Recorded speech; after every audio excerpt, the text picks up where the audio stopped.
DPRD Bali gelar rapat paripurna ke-27 dengan agenda penyampaian Raperda Inisiatif tentang hasil pengelolaan kekayaan daerah yang dipisahkan dan lain-lain pendapatan asli daerah yang sah. Dewan Bali menilai perlu menetapkan Raperda tersebut untuk menganggarkan penerimaan daerah yang tidak termasuk dalam jenis pajak dan retribusi daerah. Demikianlah seluruh rakyat. Dihadiri Wakil Gubernur Bali Cokoko Arta Ardana Sukawati, Raperda Inisiatif Dewan tentang hasil pengelolaan kekayaan daerah yang dipisahkan dan lain-lain pendapatan asli daerah yang sah, disampaikan anggota Komisi 2 DPRD Bali Cokorda Gede Agung di ruang sidang utama Dewan Senin siang. Gede Agung menekankan pentingnya ditetapkan Raperda tersebut untuk menganggarkan penerimaan daerah yang tidak termasuk dalam jenis pajak dan retribusi daerah. Hal ini penting dilakukan untuk meningkatkan pendapatan asli daerah yang memerlukan pengaturan serta pengelolaan dengan tetap berpedoman pada prinsip efisiensi dan efektivitas. Sementara ruang lingkup materi muatan perda meliputi pengaturan objek pendapatan berupa bagian laba atas penyertaan modal pada perusahaan milik pemerintah BUMN, bagian laba atas penyertaan modal pada BUMD, dan bagian laba atas penyertaan modal pada perusahaan milik swasta dan atau koperasi.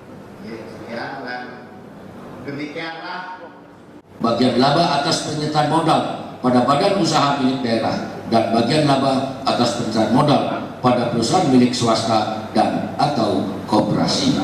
3. Dengan dibentuknya peraturan daerah ini, maka akan mencabut peraturan daerah Provinsi Bali nomor 6 tahun 2018 tentang hasil pengelolaan kekayaan daerah yang dipisahkan dan lain-lain pendapatan daerah yang sah.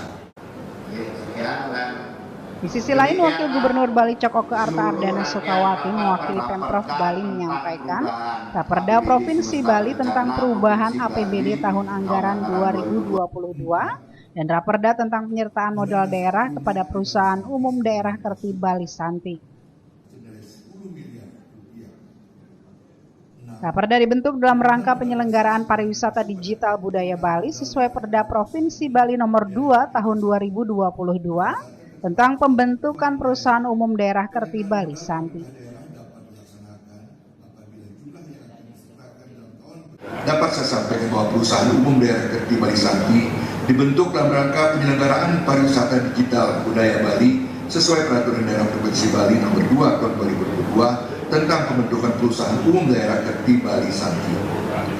Pengolahan pariwisataan Bali berbasis digital dalam penyelenggaraan pariwisataan Bali diharapkan dapat menciptakan tata kelola yang transparan, akuntabel, serta profesional melalui portal Satu Pintu Pariwisata Bali untuk mewujudkan visi pembangunan daerah, namun Satketil Bali.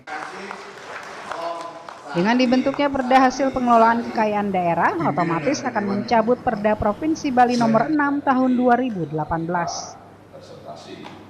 Dari Denpasar, Bonajaya iNews melaporkan. Sambutan Gubernur Bali